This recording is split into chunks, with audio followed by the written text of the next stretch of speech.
difficulty level of that routine wasn't super high.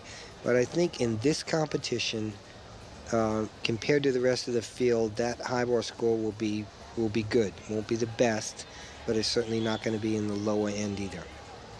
Here's Puerto Rico's Luis Rivera on the high bar. So far having a very good competition. Consistent, good clean lines. Nice, beautiful Tkachev way over the bar.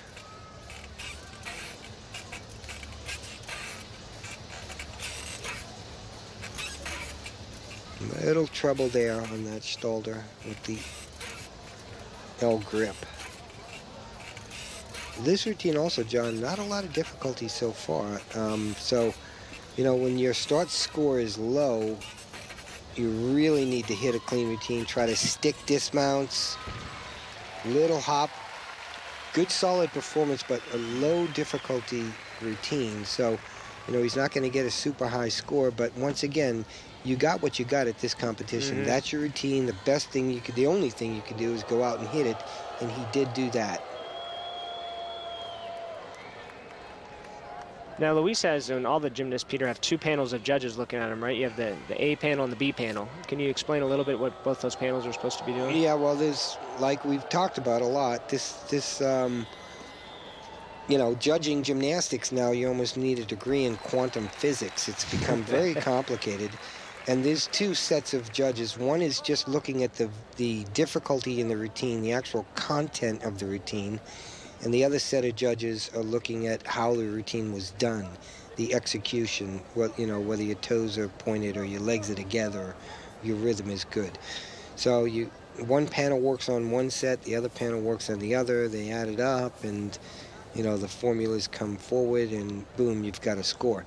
You know, we've gone full circle, John.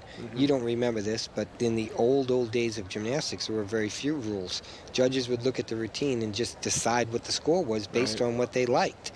As we evolved into a more technical sport, we've gotten more and more into rules, and now the code of points, you know, is about 400 pages, and you know, pretty much everything you do is scripted in the book. So, you know, we've gone full circle, and to be honest with you, I'm not sure all the changes are great, but you know, it is very technical now, and we've taken away a little bit from the I like that. There's some good things to be said about that.